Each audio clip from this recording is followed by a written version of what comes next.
I was grossly overweight. I had high blood pressure, I had high cholesterol, and I still had diabetes. And when my son was 5 weeks old, I got a call from my mom that my dad was being rushed to the hospital for open heart surgery. Everybody, and I mean everybody, has a health problem. He couldn't write his name, and what he was saying coming out of his mouth was not what it was supposed to be.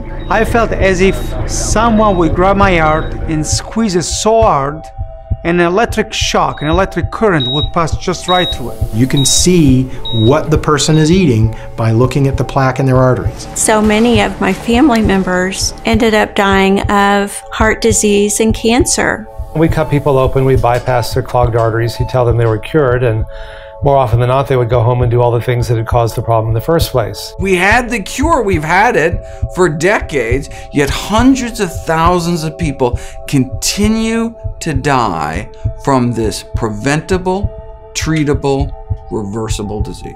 Health is not a matter of chance.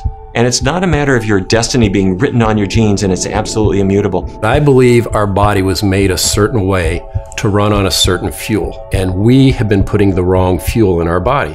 We become addicted to it, and the addiction that occurs is very similar to the addiction that occurs with nicotine. I had the perception that I was a victim, that it was in my genes.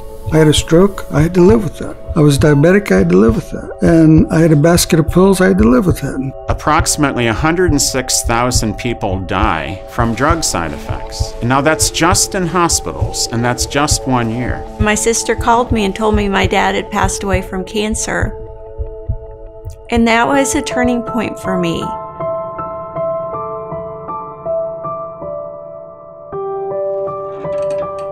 We have folks that are fatter than ever. We have kids that are fatter than ever. Everybody, it seems, is on medication. If people really lived the right way, they wouldn't need these pills. I wasn't making any progress on the pills, the medications that they gave me from the hospital. People that are eating the standard American diet don't understand the scientific implications of that in their body. A lot of the illnesses that I was treating were being brought on by lifestyle, in particular dietary habits. In medical school, there was very little training in nutrition. Our doctors are not getting this in medical school, and if they're not, then you're not getting it. There has to be a paradigm shift in our medical education. Foods are the cause of diabetes, of heart disease, of many forms of cancer, of hypertension. And if they're the cause, they can also be the solution.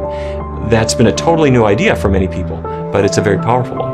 I had to really look at it for a couple of years and see patients that I knew should be dead by my conventional training, alive and well, tumors melting away or totally gone. The doctor called me at home and he says, "Hey, I just got your blood work back from the lab and I was reviewing your results and you're no longer diabetic."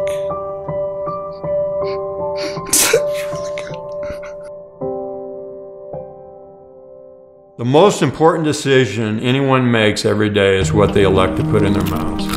I'm changing what I put in my body, but that's what I've known for 36 years, so it's very scary. So in the nutrition classes that I teach, a big component of that is taking people to the grocery store and doing hands-on training and teach people label reading. So I decided I'm going to do this.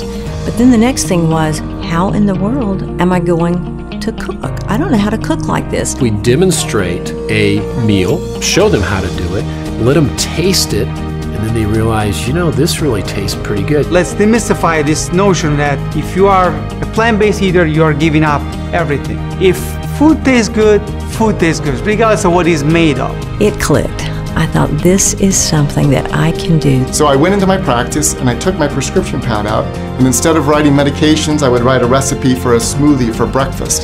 I just want to be healthy. When you're eating good quality, unprocessed, organic, whole foods, there's no way you can do it wrong. I am healthier now than I've been in my whole life. I realized that here I was in control all along. The vegetables and the fruits and the whole grains and the beans, those foods have power that you never imagined. It's time to put it to work.